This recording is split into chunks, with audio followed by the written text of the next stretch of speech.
Puan Wati merupakan seorang penjawat awam dengan komitmen yang sangat tinggi. Katanya dia dah pergi ke banyak bank, dia dah pergi ke banyak konsultan dan banyak kali juga dia di scam, tuan-tuan. Bayar macam-macam ratus-ratus ribu pun tak dapat dana. Tetapi dia pergi ke MyLoan dan akhirnya apabila kami merujuk kepada laporan pelapor kreditnya, MyLoan telah berjaya membuat pengstrukturan semula komitmen untuk Puan Wati dengan lebihan dana di tangan sekitar RM50,000 saja. Tuan-tuan, apakah rahsianya? Tiada rahsia, tuan-tuan. Rahsianya adalah kami melihat laporan pelapor kredit Puan Wati dengan lebih jelas, lebih detail, dan kami juga nampak peluang untuk dia membuat combined income dengan pasangan ataupun suaminya.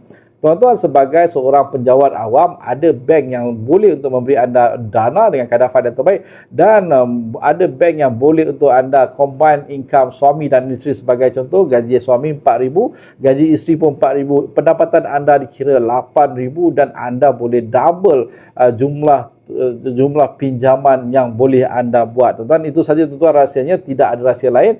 Dan sebab itu kami nak anda dapatkan laporan pelapor kredit anda. Beza MyLoan dengan konsultan lain, kami minta anda dapatkan laporan pelapor kredit. Boleh dapatkan di luar ataupun sekiranya nak berjimat, boleh dapatkan melalui MyLoan, hanya RM50 saja. Bayaran untuk kami dapatkan laporan pelapor kredit dan konsultasi kami. Itu saja, tuan-tuan. Seperti biasa dengan MyLoan, pinjaman anda menjadi lebih mudah. MyLoan membantu rakyat Malaysia tidak kisah tinggal di negeri mana untuk mendapatkan dana dengan kadar faedah terbaik daripada bank, koperasi dan agensi kerajaan. Dan seperti biasa, dengan MyLoan, pinjaman anda menjadi lebih mudah. Assalamualaikum, salam sejahtera dan jumpa lagi.